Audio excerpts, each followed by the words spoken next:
সাম্প্রতিক অতীতে প্রকাশ্যে একে অপরকে চ্যালেঞ্জ ছুড়েছেন ব্যারাকপুরের সাংসদ অর্জুন সিং ও জগদ্দলের তৃণমূল বিধায়ক সোমনাথ শ্যাম। এই আবহেই লোকসভা ভোটের আগে রণকৌশল ঠিক করতে সোমবার মধ্যমগ্রামে উত্তর 24 পরগনা জেলা কোর কমিটির বৈঠক ডাকে তৃণমূল নেতৃত্ব। সেই বৈঠকে এক টেবিলে মুখোমুখি হলেন ব্যারাকপুরের সাংসদ অর্জুন সিং ও জগদ্দলের বিধায়ক সোমনাথ শ্যাম। কুরুক্ষেত্রের যুদ্ধে শ্যাম অর্জুন সখা হলেও ব্যারাকপুরের কুরুক্ষেত্রে দুজনে পরস্পর বিরোধী। এমনকি তৃণমূলের প্রবীণ নেতা ও রাজ্য সভাপতি সুব্রত বক্সীও তাদের ঝগড়া মেটাতে ব্যর্থ হয়েছিলেন। এরই মধ্যে সোমবার মধ্যমগ্রামে কোর কমিটির বৈঠকে মুখোমুখি দেখা হলো শ্যাম অর্জুনের। অর্জুনকে আমি তো জানি না, অর্জুন বলে কোনো কথা নয়। আমি দল যেটা বলবে, যাকে পাঠাবে, যাকে ওখানে বলবে নির্বাচনে দাঁড়াবার জন্য, তার সঙ্গে নিশ্চয়ই সোমনাথ শ্যামও থাকবে। কেন দ্বন্দ্ব কি মিটলো? দ্বন্দ্বই নেই।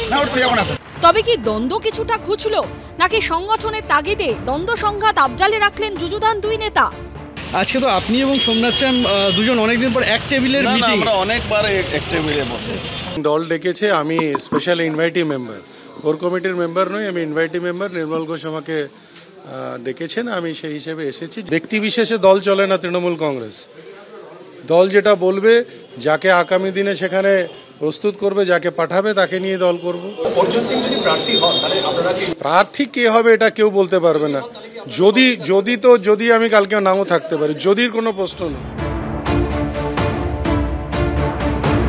অর্জুন সিং এবং সোমনাথ শ্যাম প্রত্যক্ষভাবে বলেছেন যে এরম কোনো মিটিং এর কথা তারা জানতেন না, কোনো মিটিং এরম ডাকা হয়নি, এটা শুধু সংবাদ মাধ্যমের প্রচার।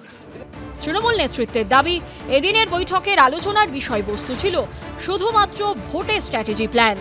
আমাদের জেলায় যে 4টে সাংগঠনিক জেলা আছে তাদের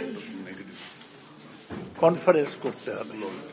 পার্টির কর্মীদের সামনে মূল কাজ হচ্ছে বিজেপির যে সীমাহীন দুর্নীতি এবং যেভাবে বিজেপি আদানি আম্বানিদের বাড়িয়ে তুলছে সেটা আমরা তুলে ধরব। ওই বৈঠকে ঠিক হচ্ছে যে এরপরে কার নাম আছে, ওই লিস্ট ঠিক হচ্ছে। নিজেরা স্পেকুলেশন করছে আর কি বৈঠক হবে, যে এরপরে কার নাম, তারপরে কার নাম, তারই আলোচনা হচ্ছে। এর বাইরে কিছু আলোচনা হবে না, কারণ জনসেবা তো কিছু করেনি, শুধু খেয়েছে মানুষের পয়সা। সেই জন্য জনগণের পয়সা চুরি করেছে যারা, আজকে ভয়ে কাঁপছে তারা। উত্তর 24 পরগনা তৃণমূলের কোর কমিটির 20 জন সদস্যের মধ্যে এদিনের বৈঠকে উপস্থিত ছিলেন 16 জন। সন্দীপ সরকার ও দীপক ঘোষের রিপোর্ট, এবিপি আনন্দ।